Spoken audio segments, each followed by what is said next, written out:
नमस्कार। मध्य प्रदेश की ताज़ा और बड़ी खबरें रोजाना देखने के लिए हमारे चैनल कमल गुरु को सब्सक्राइब जरूर करें और साथ में बेल आइकन को दबाएं। आप मध्य प्रदेश के किस जिले से इस न्यूज को देख रहे हैं कमेंट बॉक्स में लिखकर जरूर बताएं। आइए देखते हैं मध्य प्रदेश से आज दोपहर की बड़ी खबरें। किसानों के लिए भारत सरकार की शानदार योजना, हर साल मिलेंगे 36,000 रुपए। आपको बता दें, देश में आज भी करोड़ों किसान आर्थिक रूप से काफी कमजोर हैं। इन किसानों को खेती करते समय कई तरह की आर्थिक दिक्कतें परेशान करती हैं। गौर करने वाली बात है कि उम्र के एक पड़ाव पर आने के बाद किसानों के पास कमाई का कोई जरिया नहीं बचता। इस दौरान वे शारीरिक रूप से भी काम करने के लिए सशक्त नहीं होते हैं। ऐसे में उनको कई तरह की आर्थिक दिक्कत परेशान करने लगती हैं। किसानों की इसी समस्या को देखते हुए भारत सरकार एक बेहद ही शानदार योजना का संचालन कर रही है। इस स्कीम का नाम प्रधानमंत्री किसान मानधन योजना है। इस स्कीम का उद्देश्य किसानों के समक्ष बुढ़ापे के समय आने वाली आर्थिक दिक्कतों को दूर करना है। इसी कड़ी में आइए जानते हैं केंद्र सरकार की इस योजना के बारे में विस्तार से। प्रधानमंत्री किसान मानधन योजना में 18 से 40 साल की उम्र के बीच किसान आवेदन कर सकते हैं। आप जिस उम्र में आवेदन करते हैं उसी के आधार पर निवेश राशि तय की जाएगी। अगर आप इस स्कीम में 18 साल की उम्र में आवेदन करते हैं तो ऐसे में आपको हर महीने 55 रुपये का निवेश इसमें करना है। वहीं अगर आप 40 साल की उम्र में पीएम किसान मानधन योजना में अपना रजिस्ट्रेशन कराते हैं, ऐसे में आपको हर महीने 200 रुपये का निवेश करना है। आपको यह निवेश 60 साल की उम्र होने तक करना है। वहीं 60 की उम्र के बाद आपको हर महीने 3,000 रुपये, सालाना 36,000 रुपये की पेंशन मिलेगी। भारत सरकार की इस स्कीम में छोटे और सीमांत किसान आवेदन कर सकते हैं। कैबिनेट बैठक आज, दिग्गज मंत्रियों के पास ही रह सकते हैं प्रमुख महकमे। आपको बता दें, मुख्यमंत्री डॉक्टर मोहन यादव के नए कैबिनेट की पहली बैठक मंगलवार को सुबह 11 बजे रखी गई है। इसमें मंत्रियों के विभागों पर चर्चा हो सकती है।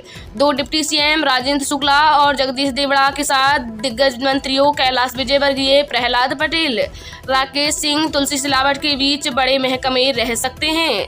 इसमें गृह, वित्त, वाणिज्य, कर, आबकारी, नगरीय विकास, पीडब्ल्यूडी, पीएचई, स्वास्थ्य, जल संसाधन और शिक्षा शामिल हैं। स्वतंत्र प्रभार के साथ कुल 10 राज्य मंत्रियों को भी कुछ कामकाजी विभाग मिल सकते हैं। डॉक्टर यादव ने मुख्यमंत्री की शपथ के बाद 2 डिप्टी सीएम के साथ कैबिनेट की एक बैठक कर ली है। मंगलवार को होने वाली बैठक दूसरी होगी। 10वीं 12वीं के प्रैक्टिकल 1 जनवरी से और परीक्षा फरवरी में। आपको बता दें, central board of secondary education के प्रैक्टिकल एग्जाम 1 जनवरी से शुरू होंगे। इसके तहत 10वीं और 12वीं कक्षा के लिए प्रायोगिक परीक्षाओं की शुरुआत 1 जनवरी से हो रही है, जो 15 फरवरी तक पूरी होगी। इसके लिए स्कूलों में तैयारियां शुरू हो गई हैं। छात्रों को भी इसके लिए जानकारी दे दी गई है। स्कूलों को सीबीएसई ने निर्देश दिए हैं कि वे पर्याप्त संख्या में प्रैक्टिकल आंसर बुक की व्यवस्था प्रैक्टिकल के पूर्व कर लें। यह देख लें कि पर्याप्त की गई प्रैक्टिकल आंसर बुक कम न पड़े।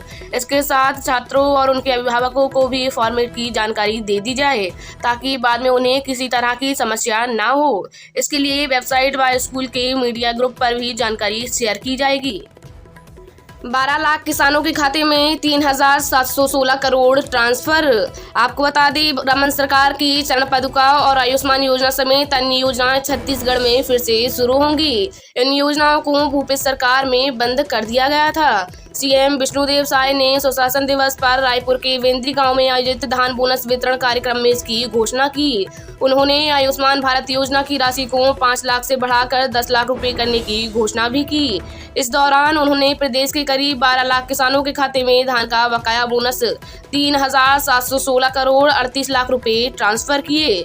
किसानों को बोनस वितरण का प्रमाण पत्र, किसानों को कृषि एटीएम और लखपति दीदी योजना के हितग्राहियों को चेक व सर्टिफिकेट बांटा। सीएम साय ने कहा कि मोदी की गारंटी के तहत हमने 2 साल के बकाया बोनस के भुगतान का वादा किया था और इसे सोमवार को अटल जी की जयंती सुशासन दिवस पर पूरा कर दिया गया। यह घोषणाएं भी। जो विवाहित महिला हैं उनके खाते में साल में 12,000 रुपए जाएंगे। उज्ज्वला योजना के तहत सिलेंडर भी मिलेगा। गरीब भूमिहीन मजदूरों को 10,000 रुपए सालाना भी देंगे। पारदर्शिता के साथ 1 लाख सरकारी पदों पर भर्ती करेंगे। 5,500 मानक बोरा के हिसाब से 15 दिन तक तेंदुपत्ता खरीदेंगे। राजधानी रायपुर में बनेगा एक और नालंदा परिसर, सुविधा का भी विस्तार किया जाएगा। नए साल में सहायक प्राध्यापक सहित 10 भर्ती परीक्षाओं में शामिल हो सकेंगे अभ्यर्थी। आपको बता दें, मध्य प्रदेश लोक सेवा आयोग MPPSC नए साल में 10 भर्ती परीक्षाएं आयोजित करेगा। इसका फायदा प्रतियोगी परीक्षाओं की तैयारी कर रहे युवाओं को मिलेगा। उन्हें वर्ष शुरू होने के साथ ही भर्ती परीक्षाओं में शामिल होने का मौका मिलेगा। MPPSC ने साल भर की प्रतियोगी परीक्षाओं की तारीख जारी कर दी है। परिस्थिति के अनुसार इनकी तारीख में बदलाव किया जा सकता है।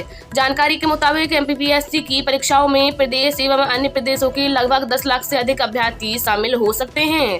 सबसे पहले 10 जनवरी को सहायक प्राध्यापक परीक्षा 2022 8 विषय के लिए आयोजित की जाएगी। इधर कर्मचारी चयन मंडल द्वारा अभी तक अपनी परीक्षाओं की योजना सार्वजनिक नहीं की गई है। मार्च में ही स्कूलों में पहुंच जाएंगी पुस्तकें, सत्रारंभ में होगा वितरण। राज्य शिक्षा केंद्र ने कलेक्टरों को जारी किए आदेश। आपको बता दें, प्रदेश के सरकारी स्कूलों में कक्षा 1 से 8वीं तक के बच्चों को मिलने वाली निःशुल्क पाठ्य पुस्तकें इस बार मार्च के पहले सप्ताह में ही पहुंच जाएंगी। अप्रैल में सत्रारंभ के साथ बच्चों को किताबों का वितरण कर दिया जाएगा। राज्य शिक्षा केंद्र के अपर मिशन संचालक R उमा महेश्वरी ने इस संबंध में प्रदेश भर के कलेक्टरों को आदेश जारी किए हैं। धामनोद में राऊ खलघाट 4 लेन पर ट्राले की टक्कर से 5 गाड़ियों में आग, 3 जिंदा जले। आपको बता दें, धार जिले के धामनोद थाना क्षेत्र के अंतर्गत राऊ खलघाट 4 लेन के गणपति घाट पर सोमवार शाम करीब 7 बजे बड़ा हादसा हो गया। घाट उतर रहे ट्राले के ब्रेक फेल होने से वह अनियंत्रित होकर डिवाइडर तोड़कर घाट चढ़ने वाली लाइन पर जा पहुंचा। ट्राले ने घाट चढ़ रहे 2 कारों, 1 बाइक व 2 अन्य वाहनों को अपनी चपेट में ले लिया और उनमें आग लग गई। घटना में 3 लोग जिंदा जल गए। आग की लपटें इतनी भयानक थीं कि काफी दूर से भी दिखाई दे रही थी। हादसे में कितने लोगों की मौत हुई है और कितने घायल हुए हैं, इसकी पुष्टि अभी नहीं हो पाई है। घने कोहरे के आगोश में पूरा प्रदेश। आपको बता दें, उत्तर पूर्वी हवा और कुछ स्थानों पर हवाओं के टकराव के चलते मौसम साफ होते ही प्रदेश में कोहरा छाने लगा है। इससे सुबह के समय दृश्यता कम हो गई है। ग्वालियर, भिंड, मुरैना और दतिया में तो विजिबिलिटी 0 से 50 मीटर ही रह गई थी। इससे सुबह सड़कों पर वाहन चलाना मुश्किल हो गया और कई ट्रेनें भी लेट हो गईं। सोमवार को प्रदेश के 9 शहरों का न्यूनतम तापमान 10 डिग्री से कम रहा। तेज धूप की वजह से दिन के तापमान में थोड़ा इजाफा हुआ है।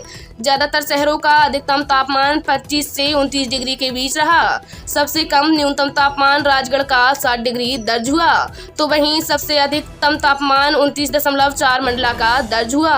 मौसम केंद्र के मुताबिक 29 दिसंबर को एक और पश्चिमी विक्षोभ एक्टिव हो रहा है। इसके असर से प्रदेश के कई हिस्सों में साल के आखिरी और नए साल में बारिश होने की